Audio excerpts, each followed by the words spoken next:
حوالے سے اصلاح کی جو کاوشیں فرمائیں اور خانقاہی نظام کے دفاع کے لیے جو کچھ علمی انداز میں تحریر فرمایا، انتہائی علمی، فکری اور تجزیاتی انداز سے اس کا خلاصہ پیش کر رہے تھے۔ ہمارے اگلے مقالہ نگار اعلیٰ حضرت رحمۃ اللہ علیہ کے فقہی ماخذ کے حوالے سے بات کریں گے۔ میں عرض گزار ہوں انٹرنیشنل اسلامک یونیورسٹی کے سابق استاد پروفیسر ڈاکٹر حافظ محمد طفیل صاحب سے کہ وہ آئیں اور امام احمد رضا فاضل بریلوی رحمۃ اللہ علیہ کے حوالے سے اپنا مقالہ پیش کریں۔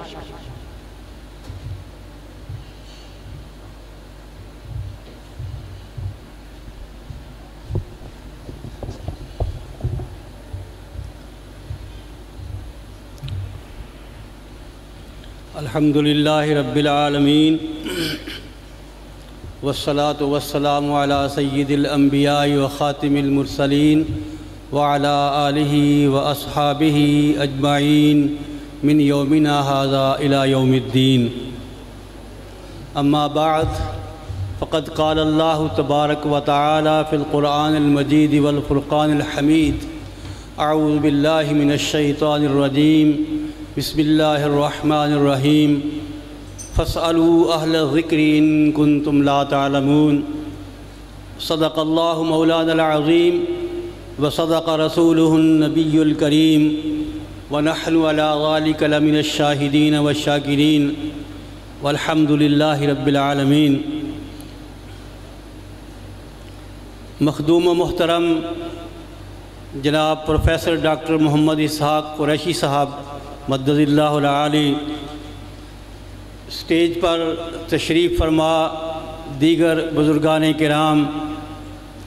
مقالہ نگاران صاحبان، علماء کرام اور معزز حاضرین، مجھے الفاظ نہیں مل رہے کہ میں اپنے بھائی،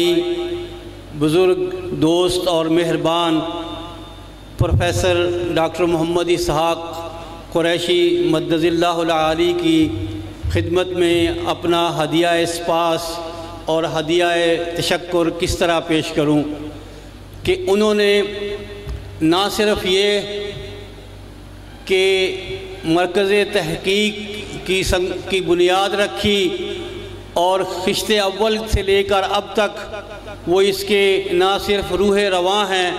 بلکہ علمی امانتوں کے بھی امین ہیں۔ ہماری ان کے لیے بہت دلی دعا ہے کہ اللہ تعالیٰ انہیں علم و دین و دنیا کی دولت سے بہرہور فرمائے اور ان کے حسنات میں بہت زیادہ اضافہ فرمائے۔ دوسری بات جو میں ابتدا میں کہنا چاہتا ہوں وہ یہ ہے کہ ڈاکٹر اسحاق قریشی صاحب جہاں بھی ہوتے ہیں وہ ایک انجمن اور ایک ادارہ ہوتے ہیں۔ اگر وہ سرکاری ملازمت میں تھے تو وہاں علم کا نور عام کر رہے تھے، وہ محی الدین اسلامی یونیورسٹی کے وائس چانسلر تھے تو وہاں عصری جدید اور دینی علوم میں ہم آہنگی اور امتزاج پیدا کر رہے تھے، اور وہ اگر مرکز تحقیق کے ذمہ داران میں شامل ہیں تو وہاں بھی وہ دین و دنیا کے علوم کو عام کرنے میں اپنا اہم کردار ادا کر رہے ہیں۔ اللہ تعالیٰ ان کی یہ خدمات قبول فرمائے اور ہمیں بھی اسی نہج پر کام کرنے کی توفیق ارزانی فرمائے۔ یہ مرکز تحقیق کا چھٹا سیمینار ہے۔ مجھے اس سے پہلے مرکز تحقیق کے قیام سے پہلے بھی محترم ڈاکٹر اسحاق قریشی صاحب کے ساتھ کام کرنے کی سعادت حاصل رہی ہے۔ ہم نے جی سی یونیورسٹی فیصل آباد میں، محی الدین اسلامی یونیورسٹی آزاد کشمیر میں، شعبہ نصاب سازی وفاقی حکومت کے ادارے میں اور اس کے بعد ایک ہمارے مشترک دوست ہیں، ان کے ادارے کی آبیاری میں بھی مل کر کام کیا ہے۔ تو میں ان کی طبیعت سے ان تمام ملاقاتوں اور ان تمام حالات کی وجہ سے آگاہ ہوں کہ اگر کوئی علمی کوشش جاری نہ ہو، اگر کوئی فکری موضوع ان کے پیش نظر نہ ہو، تو وہ غالباً نہ خوش و خرم ہوتے ہیں اور نہ صحت یاب۔ جب تک وہ کسی علمی موضوع پر غور نہ کر رہے ہوں اور کسی علمی مجلس برپا کرنے کا نہ سوچ رہے ہوں، ان کو صحت کی پوری سہولت سے فائدہ مند وہ نہیں ہو سکتے۔ اپنی صحت سے وہ فائدے اٹھانے کا سب سے بڑا طریقہ یہی اختیار کرتے ہیں کہ وہ دین، دنیا، علم اور نور کی خدمت کرتے رہیں، اور یہی ان کا اوڑھنا بچھونا ہے۔ ان تمہیدی کلمات کے بعد میں آپ کی خدمت میں اپنی چند معروضات بہت ہی اختصار کے ساتھ پیش کرنے کی کوشش کروں گا۔ جیسا کہ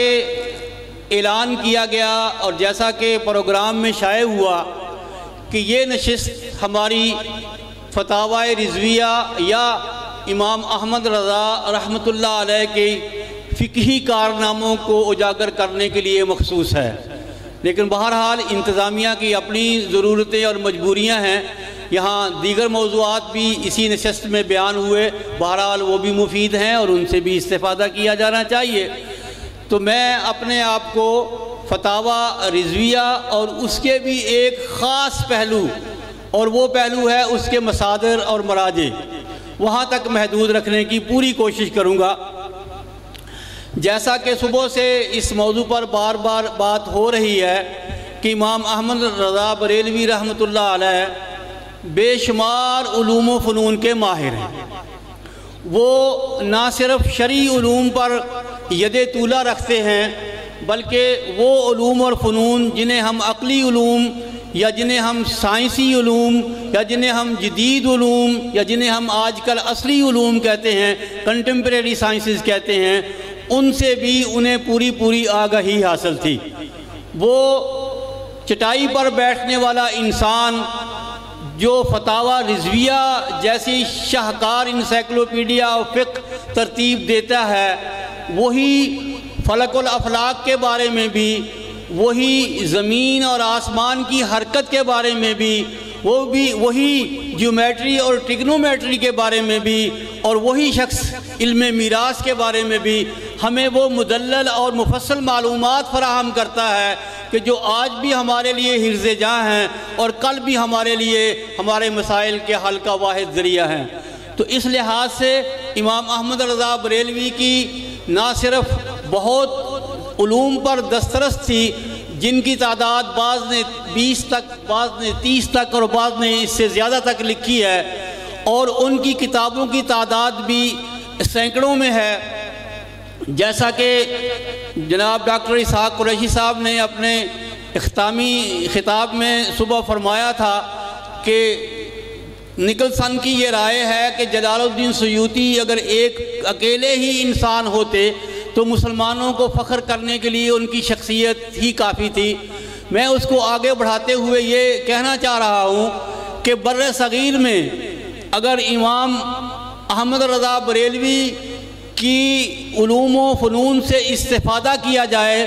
تو وہ یقیناً جلال الدین سیوطی سے اس لیے آگے ہیں کہ جلال الدین سیوطی رحمۃ اللہ علیہ کا میدان شرعی اور دینی علوم تک محدود ہے، جبکہ امام احمد رضا کا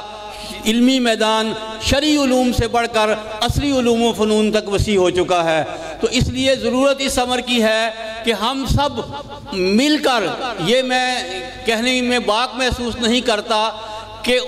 بریلویت کو ماننے والے علماء، مشائخ، محققین، مفسرین، مدبرین، مصنفین اور خود ان کے پیروکاروں کا یہ فرض کفایہ ہے کہ وہ امام احمد رضا رحمۃ اللہ علیہ کی تمام تصانیف کو منصۂ شہود پر لائیں، انہیں آج کی زندہ زبانوں میں ترجمہ کریں اور ان کے فکری پہلوؤں کو اجاگر کریں۔ یہ اس لیے بھی ضروری ہے جیسا ابھی مجھ سے پہلے مقرر فرما رہے تھے کہ ہمارے خانقاہی نظام کو تہمت زدہ کر دیا گیا ہے. ان کا میدان، ان کا موضوع چونکہ خانقاہی نظام تھا اس لیے وہ اس کی بات کر رہے تھے. میں اس سے آگے آپ کی توجہ دلانا چاہوں گا کہ امام احمد رضا رحمۃ اللہ علیہ اور ان کے پیروکاروں کو نہ صرف مشرک اور بدعتی کے نام سے یاد کیا جاتا ہے بلکہ انہیں انگریز کا پٹھو، مطلب پرست، حکومت وقت کا پجاری اور پتہ نہیں کن کن القاب سے یاد کیا جاتا ہے. حالانکہ یہ سارے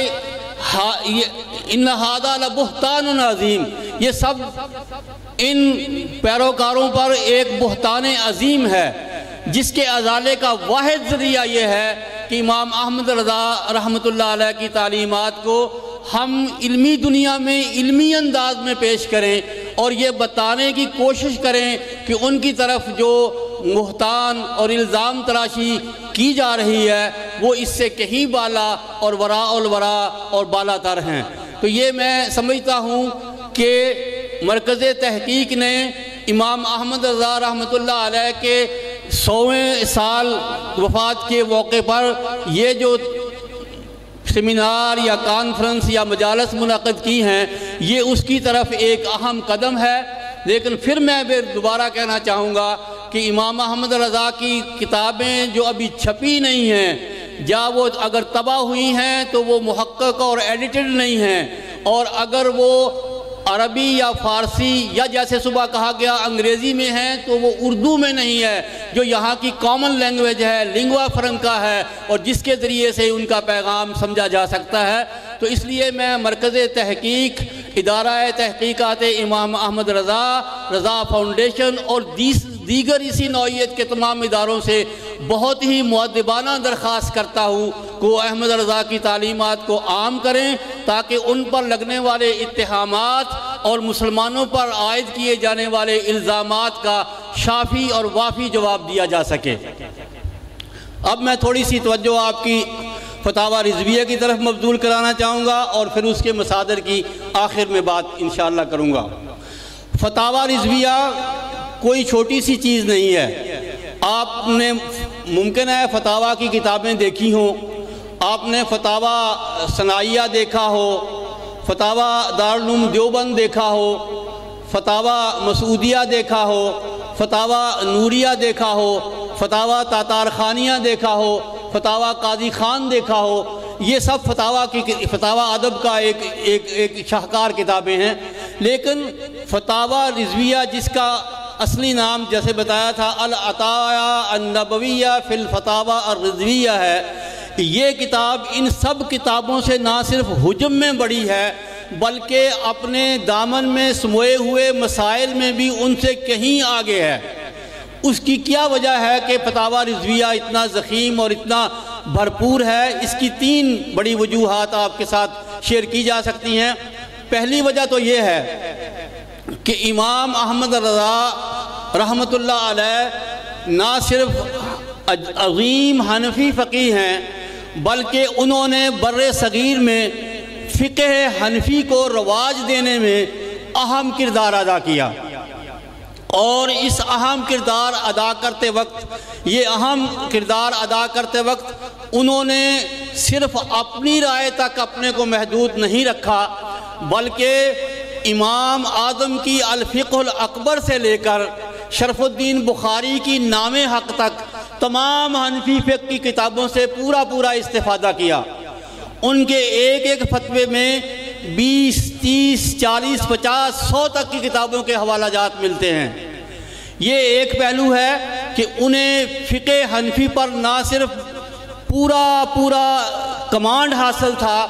بلکہ فقہ حنفی کی جزیات انہیں زبانی ازبر تھی، اور کتابوں میں جو جزیات بیان ہوئی ہیں آپ جانتے ہیں کہ فقہ روزمرہ کے مسائل سے ڈیل کرنے والا علم ہے اور اس میں انسانوں کو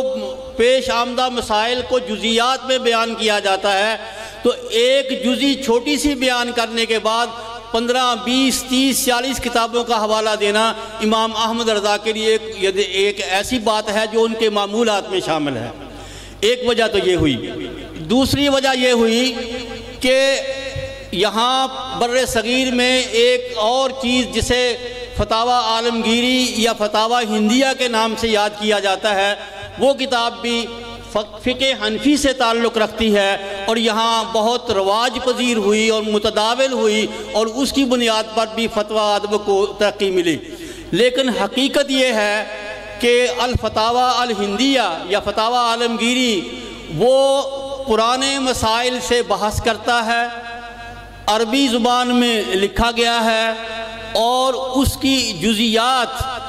اس تسلسل اور اس تعمق کے ساتھ بیان نہیں کی گئی جو کچھ فتاوی رضویہ میں ہمیں میسر ہے۔ تو اس لحاظ سے دیگر تمام فتاوی یہاں ختم ہوتے ہیں، فتاوی رضویہ کا وہاں سے آغاز ہوتا ہے، اور فتاوی رضویہ ہمارے معاشرے کے روزمرہ کے مسائل سے بحث کرتا ہے۔ وہ انگریزی دور میں پیدا ہونے والے مسائل پر سب سے زیادہ ہماری رہنمائی کرتا ہے۔ ان سے پوچھا گیا، مثال میں ایک آپ سے شیئر کرتا ہوں، ان سے پوچھا گیا کہ جو منی آرڈر کیا جاتا ہے اس میں جو فیس دی جاتی ہے منی آرڈر کی، وہ کیا اجرت ہے یا ہبہ ہے یا گفٹ ہے یا تحفہ ہے یا کیا ہے، یا وہ سود ہے؟ تو امام احمد رضا نے اس طرح کے بہت سارے عمیق اور جدید مسائل کو فنگر ٹپس پر، انگلیوں پر حل کر کے دکھایا۔ آپ نے فرمایا کہ یہ ربا نہیں ہے، یہ مزدوری ہے، کیونکہ منی آرڈر پہنچانے کا ایک نظام ہے اور اس نظام میں مین پاور اپلائی ہوتی ہے، اور جن چیزوں میں مین پاور اپلائی ہوتی ہے وہ ربا نہیں ہوتی، وہ ایک ان کا معاوضہ یا بدل ہوتا ہے۔ علی ھذا القیاس تو امام احمد رضا نے فتاوی رضویہ میں روزمرہ کے مسائل سے بات کی۔ اور تیسری بات اس میں یہ ہے کہ اگرچہ فتاوی رضویہ کا خمیر فقہ حنفی سے اٹھایا گیا ہے اور وہ ترجیحاً فقہ حنفی کی تمام کتابیں، چاہے وہ المبسوط للسرخسی ہو، چاہے وہ المحیط للبرہانی ہو، چاہے وہ فتاوی در مختار ہو یا رد المختار ہو یا تاتار خانیہ ہو یا قاضی خان ہو، وہ سب فقہ حنفی کی کنز الدقائق ہو، شرح الوقایہ ہو، ہدایہ ہو، منیت المسلی ہو، نور الانوار ہو، مسلم الثبوت ہو، وہ ہر فقہی کتاب سے اور اصول فقہ کی کتاب سے استفادہ کرتے ہوئے دکھائی دیتے ہیں اور جگہ جگہ ان کا اپنا حوالہ ذکر کرتے ہیں۔ لیکن اس سے بھی آگے ایک بڑھ کر ایک اور ان کا امتیاز ہے، وہ امتیاز یہ ہے کہ وہ اپنے آپ کو فقہ حنفی کے مصادر و مراجع تک محدود نہیں رکھتے، بلکہ وہ فقہ شافعی کے مصادر سے، فقہ مالکی کے مصادر سے اور فقہ حنبلی کے مصادر سے استفادہ کرتے ہیں۔ وہ ایسے اقوال بھی بیان کرتے ہیں جن کی طرف خلفائے راشدین نے رجوع کیا، اور وہ ایسے اقوال بھی اپنے فتاویٰ میں ذکر کرتے ہیں جن کا حضرت امام حسن اور حضرت امام حسین رضی اللہ تعالیٰ عنہما نے ذکر کیا، اور بعض اوقات وہ امام جعفر صادق رحمۃ اللہ علیہ کے اقوال بھی نقل کرتے ہیں۔ تو اس لحاظ سے امام احمد رضا رحمۃ اللہ علیہ کے فتاوی رضویہ کا ایک بڑا امتیاز یہ ہے کہ وہ اسلامی تاریخ کے ایک بہت ہی بڑے مسئلے اختلاف الفقہا کو اتفاق الفقہا میں بدلنے کے قائل دکھائی دیتے ہیں۔ پھر ایک بات اور جو ان کے فتاویٰ میں ایک خصوصیت اور ایک امتیاز کی بات ہے، وہ بھی 3 دلائل پر مبنی ہے۔ وہ یہ بیان کرتے ہیں کہ کسی مسئولہ مسئلے کا، کسی مفتبہ مسئلے کا بیان کر دینا، جواب دے دینا کافی نہیں ہوتا، بلکہ مفتی کی ذمہ داری یہ ہوتی ہے کہ وہ نہ صرف پورے فتویٰ ادب پر نگاہ رکھتا ہو اور اس کی روشنی میں وہ ایک حل تلاش کرنے کی کوشش کرے اور اپنا حل پیش کرے مسئلے کا، لیکن اس کی ذمہ داری اس سے کہیں آگے ہے، اور اس کی بھی ذمہ داری امام احمد رضا رحمۃ اللہ علیہ کے الفاظ میں یہ ہے کہ وہ ایک قول فیصل جاری کرے۔ اگر کسی مسئلے پر 5، 10، 12، 6، 4 آراء موجود ہیں تو وہ ان سب آراء کو پیش کر کے ان کا تجزیاتی اور انالیٹیکل سٹڈی کرنے کے بعد ایک قول فیصل جاری کرے۔ اور یہ قول فیصل جاری کرنے کے لیے صرف مصادر تک رسائی ضروری نہیں ہوتی اور نہ ہی بہت زیادہ فائدہ مند ہوتی ہے، اس کے لیے مفتی کا، فتویٰ دینے والے کا خود مجتہد ہونا بہت ضروری ہے۔ تو امام احمد رضا رحمۃ اللہ علیہ نے اپنے فتاویٰ میں یہ طریقہ کار اختیار کیا کہ جب ان کی خدمت میں کوئی ایسا فتویٰ پیش ہوا، آپ سے فتویٰ طلب کیا گیا کہ جو مسئلہ مختلف فی ہے، کہ اس میں ایک سے زیادہ آراء فقہ حنفی میں یا دوسرے فقہا کے ہاں پائی جاتی ہیں، تو امام احمد رضا پہلے اس صورت مسئلہ کی وضاحت کرتے ہیں، اس کی لغوی اور اس کی تعریف بیان کرتے ہیں، اور اس تعریف کو بیان کرنے کے بعد اس مسئلے پر موجود آراء 1، 2، 3، 4، 5 کر کے ذکر کرتے ہیں، اور اس کے بعد اقولو کہہ کر قول فیصل صادر کرتے ہیں۔ میں سمجھتا ہوں کہ جہاں امام احمد رضا رحمۃ اللہ علیہ اقولو کہہ کر ایک قول فیصل جاری کرتے ہیں، وہاں وہ اپنے اجتہادی منصب کو بروئے کار لاتے ہیں اور ایک مجتہد ہونے کا حق ادا کرتے ہیں، جس میں ایک نہیں سینکڑوں مثالیں موجود ہیں۔ ان کے فتاویٰ رضویہ میں اپنے وقت کی محدود ہونے کی وجہ سے ان مثالوں میں نہیں جاؤں گا، لیکن جب آپ میری تحریر پڑھیں گے تو مجھے یقین ہے کہ بہت ساری مثالیں آپ کے سامنے آئیں گی۔ ایک اور پہلو ان کے فتاویٰ کا بہت نمایاں ہے، اور وہ پہلو یہ ہے کہ امام احمد رضا رحمۃ اللہ علیہ ایک سے زیادہ زبانیں جانتے تھے۔ عام طور پر یہ بیان کیا، جیسا صبح ڈاکٹر اسحاق قریشی صاحب نے بھی اس طرف اشارہ کیا کہ جو گوشہ رسالت میں گم ہو گیا وہ زبانوں کا ماہر اور مالک ہو گیا۔ تو امام احمد رضا بہت ساری زبانیں جو بر صغیر میں رائی تھیں وہ جانتے تھے، جیسا کہ ان کی نعتیہ شاعری سے بھی واضح ہوتا ہے۔ تو ایک تو بات ان کی یہ تھی کہ وہ جس زبان میں، جیسا پہلے کہا گیا، ان سے فتویٰ مانگا جاتا اسی زبان میں اس کا وہ جواب دیتے۔ چنانچہ ان کی اس فتاویٰ کا رضویہ کا جو 12 اور 30 جلدوں میں چھپی ہے، بڑا حصہ اردو زبان میں ہے، لیکن آپ کو یہ جان کر اچھا لگے گا کہ وہ اس کا ایک کوئی 25% کے قریب حصہ عربی میں ہے، کوئی 10-12% فارسی میں ہے، اور 5-7% ہندی میں بھی ہے، اور کچھ حصہ انگریزی میں بھی ہے جیسے ذکر ہوا۔ تو ان سے جو بھی کوئی سوال جس زبان میں کرتا وہ اسی زبان میں جواب دیتے، لیکن اس سے آگے جو پہلو ہے وہ یہ ہے کہ وہ صرف عربی مصادر سے استفادہ نہیں کرتے تھے، بلکہ عربی، فارسی، اردو، انگریزی، ہندی اور دیگر زبانوں کے مصادر فقہ سے بھی وہ استفادہ کرتے تھے، اور اپنا فتویٰ صادر کرتے وقت وہ ان سب سے رائے بنا کر، اپنا ذہن بنا کر پھر وہ اپنا قول فیصل جاری کرتے تھے۔ اس قول فیصل جاری کرنے کا نتیجہ یہ ہوا کہ بر صغیر کے فقہی ادب اور فتاویٰ ادب میں امام احمد رضا رحمۃ اللہ علیہ کو وہ نمایاں مقام اور وہ اعلیٰ مرتبہ حاصل ہوا جو دیگر فقہا کو یا مفتیان کرام کو حاصل نہ ہو سکا۔ ایک اور پہلو جو میں آپ کے ساتھ شیئر کرنا چاہوں گا وہ یہ ہے کہ امام احمد رضا رحمۃ اللہ علیہ سے فتویٰ پوچھنے والے ہر فکر و خیال کے لوگ تھے، معاشرے کے ہر طبقے کے افراد تھے۔ ان سے تاجر بھی فتویٰ پوچھتے تھے، ان سے ذمہ دار بھی فتویٰ لیتے تھے، ان سے عام شہری بھی فتویٰ پوچھتا تھا اور مسلمان بھی ان کی علمیت سے استفادہ کرتے تھے، لیکن ان کے تفقہ فی الدین کا جوہر کہاں کھلتا ہے، یہ بڑی دلچسپ بات ہے۔ فتاویٰ رضویہ میں جو فتاویٰ اس وقت موجود ہیں ان میں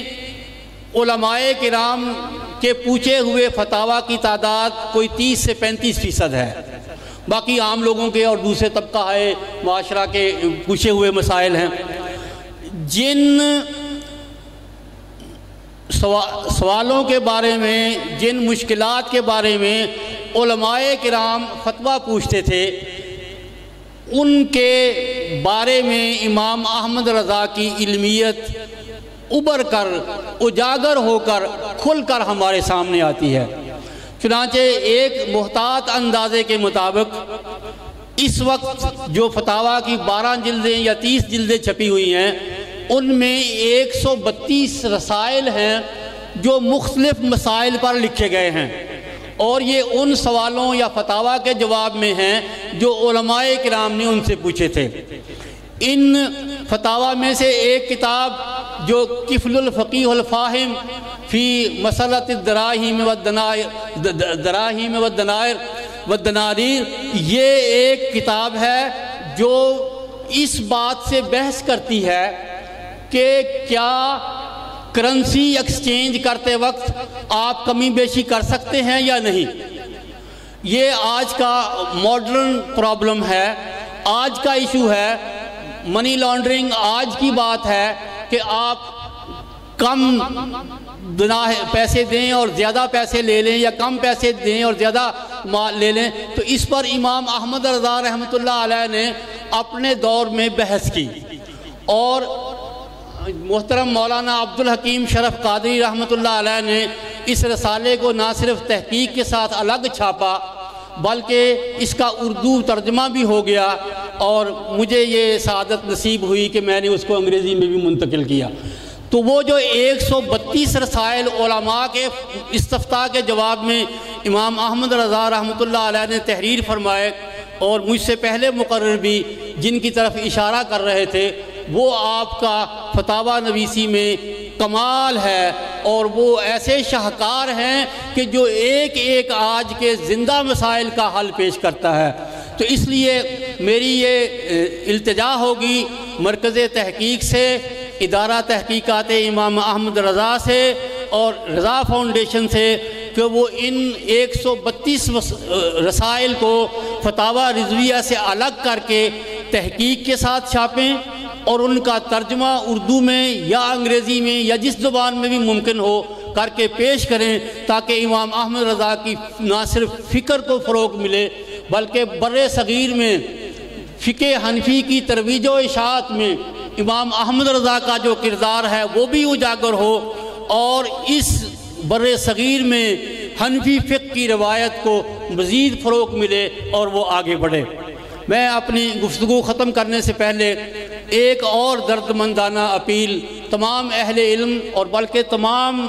اس امام احمد رضا سے تعلق رکھنے والے متعلقین اور متوسلین کی خدمت میں پیش کرنا چاہتا ہوں، اور وہ یہ ہے کہ امام احمد رضا رحمۃ اللہ علیہ کی شخصیت کو ہم سے جدا ہوئے 1 صدی گزر گئی۔ ان کی کتابوں کی تعداد 250 سے 300 بیان کی جاتی ہے۔ ہم ان کے پیروکار، ان کے فداکار اور ان کے شیدائی اور عاشق ہونے کے باوجود آج تک ہم ان کی تمام تصانیف کی مکمل فہرست پیش نہیں کر سکے،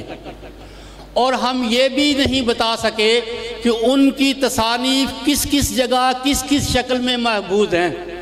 کہاں وہ مطبوعہ ہیں، کون کون سی غیر مطبوعہ ہیں، کون کون سی ان کے اپنے ہاتھ کی لکھی ہوئی ہیں، کون کون سی ان سے دوسروں نے نقل کی ہوئی ہیں، اور کون کون سی ایسی کتابیں ہیں جو کن کن علوم سے تعلق رکھتی ہیں۔ تو میں مرکز تحقیق اور امام احمد رضا کے حوالے سے کام کرنے والے تمام اداروں سے یہ انتہائی دردمندانہ اپیل کروں گا کہ اس 100 سال کو مناتے ہوئے وہ پہلے ان کی تمام تصانیف کی ایک فہرست تیار کریں، پھر اس فہرست کو سبجیکٹ وائز کلاسیفائی کریں اور پھر ان کتابوں تک رسائی حاصل کر کے ایک جگہ جمع کر دیں۔ یہ بات کہتے ہوئے مجھے تھوڑی سی مسرت محسوس ہوتی ہے کہ مسعود الملت ڈاکٹر مسعود صاحب کے ذاتی کتب خانے میں ان کی 100 سے زیادہ کتب کی 80 نقول موجود ہیں۔ خود ادارہ تحقیقات امام احمد رضا میں بھی کوئی 50-60 کے قریب نقول میں نے دیکھی تھی، اب نہیں مجھے پتہ کتنی ہیں۔ تو پہلا کام یہ ہے کہ امام احمد رضا کی تمام تصانیف کو جمع کیا جائے، چاہے وہ مطبوعہ شکل میں ہے، غیر مطبوعہ شکل میں ہے، کسی کی پرسنل کاپی ہے، مصنف کی ہینڈ ریٹن کاپی ہے، یا کوئی بھی ہے، ان کا ایک نشان ملنا چاہیے، اور اس ساری معلومات کو یوٹیوب پہ اور انٹرنیٹ پہ ڈالنا چاہیے، اور پھر اس کے بعد مرحلہ وار پروگرام بنا کے ان کتابوں کو جدید تحقیقی تقاضوں کے مطابق شائع کرنا چاہیے۔ میں اس بات سے بھی آپ کو آگاہ کرنا چاہوں گا کہ فتاوی رضویہ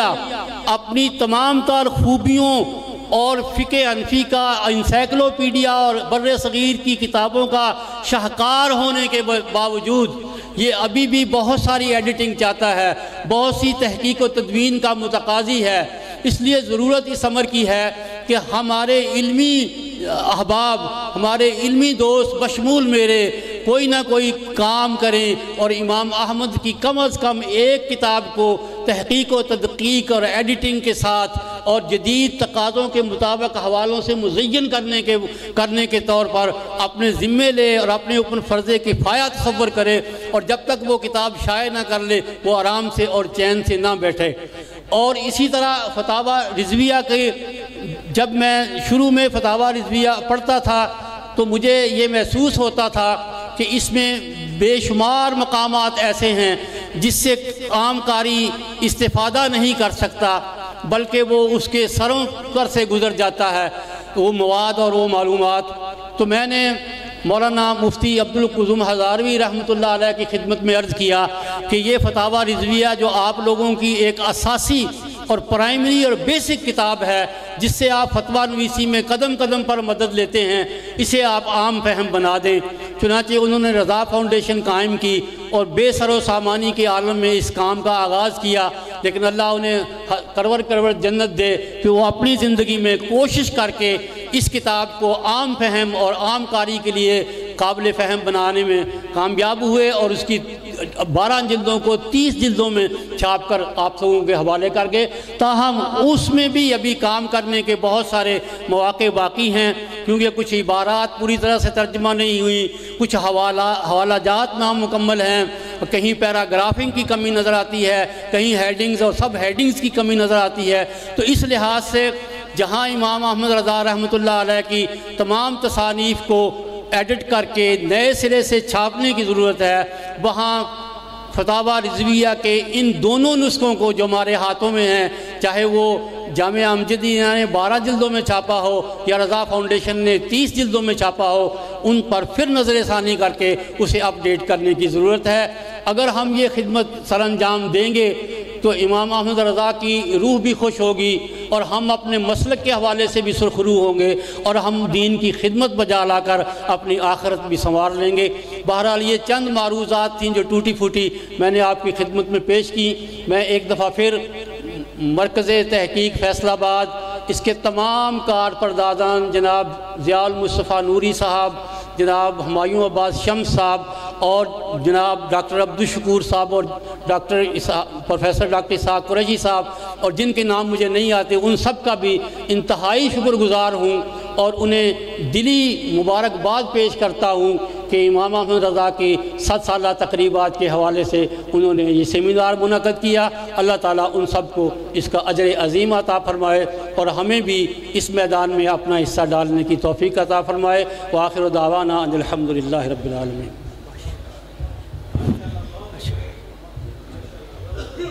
حاضرین ذی وقار، فتاوی رضویہ کے امتیازات، خصائص اور عصر حاضر میں فتاوی پہ کام کرنے کے اصول تحقیق کے نقطۂ نظر سے مختلف زاویہ ہے نگاہ پہ روشنی ڈال رہے تھے۔ عصر حاضر کے نامور محقق، بہت ساری کتابوں کے مصنف اور سیرت نگاری کے حوالے سے ایسا کام کرنے والے جس کی صدیوں سے ضرورت تھی، جناب پروفیسر ڈاکٹر محمد طفیل، اللہ تعالی ہمیں اعلیٰ حضرت رحمۃ اللہ علیہ کے صحیح علمی اور فکری جانشین بننے کی توفیق عطا فرمائے۔ آج کے اس سیشن کی صدارت نامور عالم دین، بہت ساری کتابوں کے مصنف، پیر طریقت، رہبر شریعت جناب علامہ پیر غلام رسول قاسمی دامت برکاتہم العالیہ فرما رہے ہیں۔ میں آپ سے گزارش کروں گا کہ تشریف لائیں اور آج کے اس سیشن میں اپنے خیالات کا اظہار اور اپنا خطبہ صدارت ارشاد فرمائیں۔ جناب علامہ پیر غلام رسول قاسمی۔